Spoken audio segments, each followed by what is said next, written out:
Para los años 80 hubo un escándalo en Michoacán en donde la víctima es Felipe Calderón. Para los años 90 las víctimas fueron algunos secretarios de Estado, como Santiago Krill, como Gil Díaz, cuando estaban siendo interceptados por una unidad de inteligencia de un gobierno estatal. ¿Qué es lo que nos pasa? Que para 1994, el CISEN en ese entonces, que es el órgano de inteligencia que todavía no tenía una ley de seguridad nacional, tenía las capacidades técnicas para la intervención de comunicaciones privadas sin control judicial y evidentemente sobre la base del control de una agenda de riesgos. Aquella persona, actor, que estaba en la lógica de involucrarse en un acto terrorista contra México, en un acto de delincuencia organizada contra la sociedad, pues era un blanco, era un objetivo de atención y seguimiento de este centro. Sin embargo, a la llegada del presidente Fox en el 2000, no solo se le hace una auditoría al CISEN para entender cuáles eran sus fortalezas y sus debilidades, sino que un grupo toma o cobra relevancia frente a otro grupo y empieza una encarnizada lucha para quién se quedaba con el órgano de inteligencia de México. La instrucción presidencial para ese entonces fue: dejemos de hacer. Recogieron todo el equipo técnico y en base a esa recolección de todos los equipos en todas las unidades de inteligencia que tenía el CISEN, se concentró en la Ciudad de México y de ahí se determinó que tendríamos que trabajar en amparo de una ley, y es hasta que nace la ley en 2005, 5 años después de esto, que tenemos, entre comillas, un juez de control que a través de peticiones judiciales y peticiones de una fiscalía o varias fiscalías tienen la capacidad de generar información técnica o, si tú me lo permites, espionaje. ¿Cuál es el escándalo que se armó en México que le echa a López Obrador la culpa a Peña Nieto y demás? Mira, en el escándalo del espionaje ha habido tantas historias. Déjame hacer un recuento histórico. Sí. Si hablamos de los años 70, pues la tecnología era tan básica que en aquellos entonces la Dirección Federal de Seguridad lo que tenía era una vinculación con la empresa que otorgaba el servicio de telefonía fija, no móvil todavía, a los años 70, y bueno, pues lo que se hacía era solicitar que una de esas líneas cableadas todavía se pusiera en un domicilio para que ahí llegara duplicada la señal. Y entonces el área de lo que implicaba esa autoridad, que era una autoridad de la Secretaría de Gobernación, podía generar información. Otro era cuando tenían que cubrir un evento y se instalaban en una habitación de hotel y a partir de ello podían estar en la contigua habitación con ciertos teléfonos periféricos, y micrófonos periféricos, grabando las conversaciones en la otra habitación. Cualquiera que haya sido el modo, esta era una técnica de recolección de información denominada información técnica. Y una vez que se obtenía, había que desgrabarla en aquellas grandes grabadoras para poder en todo caso hacer una reproducción, comprender al actor que se le estaba investigando o actores y poder hacer una ficha técnica del actor o una ficha curricular. Para los años 80 hubo un escándalo en Michoacán en donde la víctima es Felipe Calderón. Para los años 90 las víctimas fueron algunos secretarios de Estado, como Santiago Krill, como Gil Díaz, cuando estaban siendo interceptados por una unidad de inteligencia de un gobierno estatal. ¿Qué es lo que nos pasa? Que para 1994, el CISEN en ese entonces, que es el órgano de inteligencia que todavía no tenía una ley de seguridad nacional, tenía las capacidades técnicas para la intervención de comunicaciones privadas sin control judicial y evidentemente sobre la base del control de una agenda de riesgos.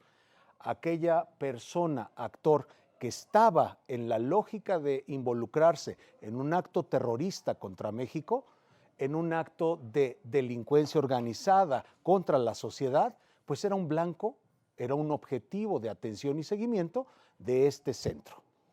Sin embargo, a la llegada del presidente Fox en el 2000, no solo se le hace una auditoría al CISEN para entender cuáles eran sus fortalezas y sus debilidades, sino que un grupo toma o cobra relevancia frente a otro grupo y empieza una encarnizada lucha para quién se quedaba con el órgano de inteligencia de México. La instrucción presidencial para ese entonces fue: dejemos de hacer. Recogieron todo el equipo técnico y en base a esa recolección de todos los equipos en todas las unidades de inteligencia que tenía el CISEN, se concentró en la Ciudad de México y de ahí se determinó que tendríamos que trabajar en amparo de una ley, y es hasta que nace la ley en 2005, 5 años después de esto, que tenemos, entre comillas, un juez de control que a través de peticiones judiciales y peticiones de una fiscalía o varias fiscalías tienen la capacidad de generar información técnica o, si tú me lo permites, espionaje. Pero este proceso nos duró 5 años.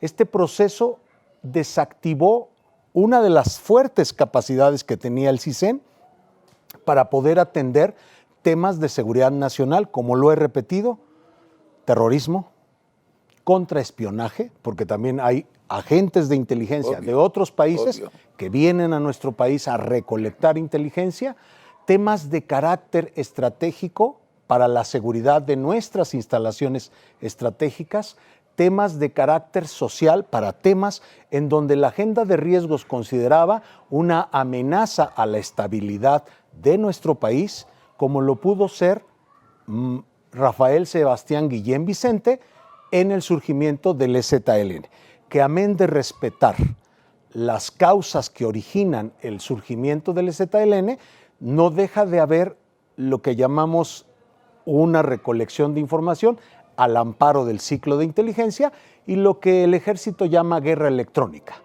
¿Qué hay en las señales que están surcando radios, en ese entonces radios de diversas frecuencias, y el espectro electromagnético se convierte en una lucha de cómo captamos las señales para poder hacer inteligencia? A eso se le llama SIGINT, que es inteligencia de señales. Ok, ¿sigue funcionando Pegasus? ¿Lo siguen contratando?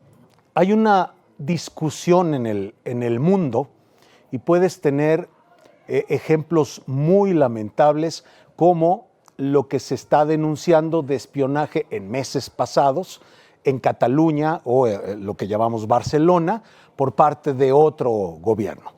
Hay casos tan patentes como los que han salido en estos días, en donde a Rafael de Pegasus, en donde al periodista Ricardo Rafael se le ha desarrollado actividades de inteligencia, pese a que yo no comprendería cuál sería yo tampoco el tema de riesgo que nos otorga o que nos enfrenta un periodista de la naturaleza de Ricardo, pero también un defensor de derechos humanos y también un periodista de Animal Político. Entonces, existe evidencia no jurídica y ahí tenemos que hacer esta pausa. Una cosa es que yo aproveche el hackeo de un tercero para obtener esa información y otra cosa es que pueda hacer una prueba jurídica de que esa información es real. Sin embargo, en algunos temas, los laboratorios que han participado y organizaciones que se dedican a monitorear este tipo de problemáticas han hecho forenses muy importantes que traen como consecuencia entender cómo están estos actores en una lista, obviamente, de información que llega a el servidor de NSO y de cómo fueron infectados esos dispositivos, sean celulares, iPads o tablets o lo que sea. Esto da una posición distinta, como lo ha referido a algunos periodistas, hay evidencia clara de que fueron afectados en sus intereses legítimos de libertad de expresión. A ver, antes de llegar al ejército, y dame la corta, no tiene que ser tan larga, la respuesta, en tu época del CISEN, y no tienes que decir nombres tampoco, ¿te llevaste sorpresas entre gobernador y exgobernador, presidente municipal, exgobernador? ¿Te llevaste algunas sorpresas? El CISEN tutelaba mucho un tema que era la anticorrupción. Sí. Y podíamos hablar muchísimo de cada uno de los gobernantes que de alguna forma tuve yo la obligación formal, profesional, de atender información de esa naturaleza y encontramos muchísima evidencia. Quiero decirte que cuando fui coordinador general de inteligencia, dejamos 123 casos de inteligencia en todo el país. Esto en una labor de escasamente 8 meses y que derivó en capturas, que derivó en procesos jurídicos en contra de criminales de alto perfil y voy a decir que inclusive de aseguramiento de numerario de la más, diría yo, pieza histórica que tenemos en México. El gobernante, sea en el ámbito que sea, va a tener la provocación de la corrupción. A fuerza. Y cuando deja que éste la seduzca por la falta de contrapesos, entonces tenemos un problema sistémico. Yo creo que la corrupción ha sido un problema sistémico en el país y que el señor presidente en sus primeros pasos a esta nueva democracia lo señaló con todas las obscuridades posibles. Pero hoy creo que estamos en la misma vía porque... O peor, felicitaciones. Porque la cabeza, aunque repita que no hay corrupción, hay muchísimos significados, información abierta, periodística, mediática, que nos están diciendo que sí lo hay. Y ahora que hemos visto cómo se ha desarrollado la información de Guacamaya Leaks, estamos encontrando obviamente mucha más información. Dime una cosa, con el sistema de inteligencia que tenemos en el ejército, ¿es suficiente para ver qué están haciendo los narcos y las bandas importantes? Sí es suficiente. Yo quiero decirte que también vamos a encontrar una gran labor de la Secretaría de la Defensa, de las instituciones que componen el Gabinete de Seguridad Nacional, de la comunidad de inteligencia, porque debo decirlo, había una división entre la inteligencia militar y la inteligencia civil. Claro. Y para 1994 el presidente Ernesto Zedillo Ponce de León nos da las instrucciones como titulares del CISEN y titulares de las zonas militares de acompañar nuestros esfuerzos de inteligencia para poder en todo caso atender los graves riesgos a la seguridad nacional de esa época. Nos reuníamos cada sábado con los comandantes de zona, compartimos muchísima información de alto interés para la seguridad nacional y la seguridad pública y creo yo que hicimos una labor. No quiere decir que estuviese o no de acuerdo en atender un tema con perspectiva militar, policíaca o civil, sin que tuviésemos que atender las causas que generan un proceso de descomposición de nuestro tejido social. Y voy a ser más preciso. En 1995 era yo el titular del CISEN en Ciudad Juárez. La persecución al cártel de Juárez fue muy interesante. Vaya lugar. Muy interesante. Pero lo que veíamos detrás de 65 o 70 picaderos tutelados por una policía municipal corrompida con el narcotráfico, antes de ello lo que veíamos era familias que empezaban a involucrarse en el tema del narcotráfico y en el narcomenudeo. Esto es 1995. Para 2004 atendimos la inteligencia aquí cuando Andrés Manuel López Obrador era el jefe de gobierno, hoy nuestro presidente. Y en ese momento empezamos a desarrollar mapas delictivos con herramientas un poco más profesionales para decir dónde estaba cada uno de estos criminales que tenían la posibilidad de ir pervirtiendo nuestro tejido social. Solo bastaron 10 años en esa pequeña diferencia para recibir el impacto de cómo la violencia se empezaba a generalizar. Hoy hablamos que eso fue 2004, estamos 18 años después y tenemos un sistema de violencia generalizada con un tejido social que quizás todavía no comprenda el impacto que a nuestra comunidad, a nuestra sociedad mexicana se está desarrollando.